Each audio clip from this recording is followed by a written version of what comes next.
Have you ever looked at someone who used to mean the world to you and realized you barely speak anymore? Have you ever asked yourself how a bond that once felt eternal now feels like a stranger passing by? Welcome back to the channel. I'm your host, and today we're talking about something almost every human being experiences but few know how to process with peace. When relationships, be they friendships, romantic partnerships, or even family connections, fade, shift, or end, we're taught how to begin things. We're celebrated when love starts. But we rarely talk about how to end with dignity, to let go with love, to close chapters without bitterness or blame. This isn't a story of failure. It's a story of seasons. Not every person is meant to walk with us forever. Some are meant to walk beside us for a summer, a lesson, a phase of growth. And when that season ends, it doesn't mean it was worthless. It means it was complete. Let us walk together through this emotional landscape of goodbyes, not the ones shouted in anger, but the ones whispered in understanding. The ones where you choose peace over pretending, where you learn that letting go is not a loss, it's an act of love. Let me take you to a quiet scene. Two friends, Emma and Claire, once inseparable, now sitting at a coffee shop where the silence between them is louder than their words. They used to talk for hours, laugh uncontrollably, share everything. But now, conversations feel like walking on eggshells. Every sentence feels rehearsed, every laugh slightly forced. What happened? What happened is what happens to many of us. People change. Sometimes in ways we can see: jobs, cities, families. Sometimes in ways we can't: values, energy, internal rhythms. And while some relationships grow with that change, others don't. That doesn't mean either person is wrong. It means that the bridge you built together doesn't carry the same weight anymore. We are not failing when we let someone go. We're failing only when we hold them hostage to a version of themselves or ourselves that no longer exists.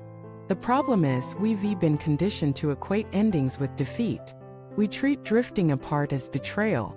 We label closure as abandonment. So we cling. We overcompensate. We try to reignite a flame that no longer burns, instead of honoring what it once gave us. But relationships are not objects to preserve, they are living things. And sometimes the kindest thing we can do for them is to let them end with grace. Think about romantic relationships. We celebrate anniversaries, proposals, weddings. But when couples part ways, even amicably, it's often viewed with pity or failure. Yet sometimes the most mature thing two people can do is recognize they are no longer aligned and walk away with mutual respect. Ava and James were together for 7 years. They loved deeply, but somewhere along the way their dreams forked. She longed for adventure and fluidity. He wanted rootedness and tradition. They tried to force compromise, but resentment grew like weeds between them. One day they sat in silence on their couch and realized they had become roommates with old love, not partners with the future. They cried. They hugged. And then they let go. Not because they didn't love each other, but because they did. Friendships can fade too, and that's often harder to talk about. There's no script for friendship breakups. But they hurt just the same. Let me tell you about Marcus and Leo. Childhood friends. They survived everything together: school, bullies, heartbreaks, late-night gaming marathons. But in their late 20s, Leo changed.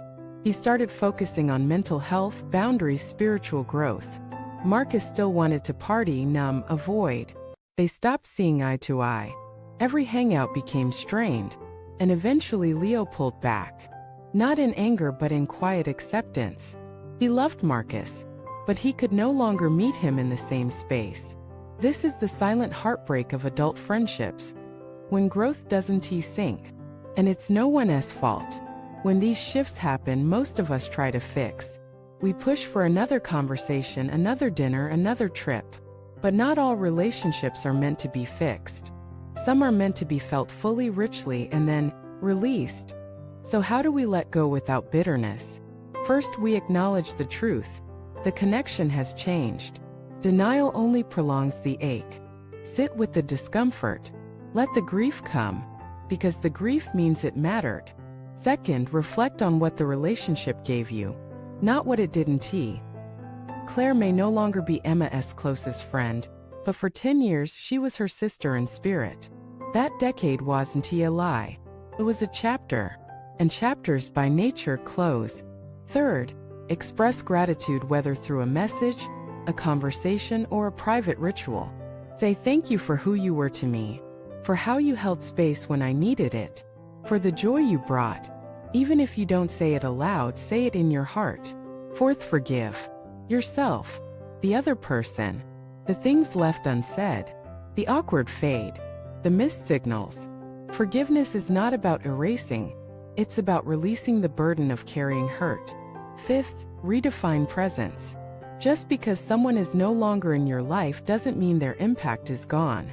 Let them live in your story without needing to return. That's maturity. Some relationships come back. Some don't. But all of them shape us. You are not weak for mourning a fading friendship. You are not broken for needing to end a romance that no longer aligns. You are human. And humans evolve. Letting go doesn't mean you didn't love deeply. It means you now love truthfully. And as you walk away from someone who once walked beside you, remember, goodbyes can be sacred. They can be a bow, not a slam. A soft closing, not a fracture. A choice that says, we were beautiful, and now we are complete. So next time you feel a relationship slipping, ask not how do I force it to stay, but what is this shift teaching me? Ask what version of myself was born in that bond and what version is now emerging. Because relationships are not about permanence. They're about presence.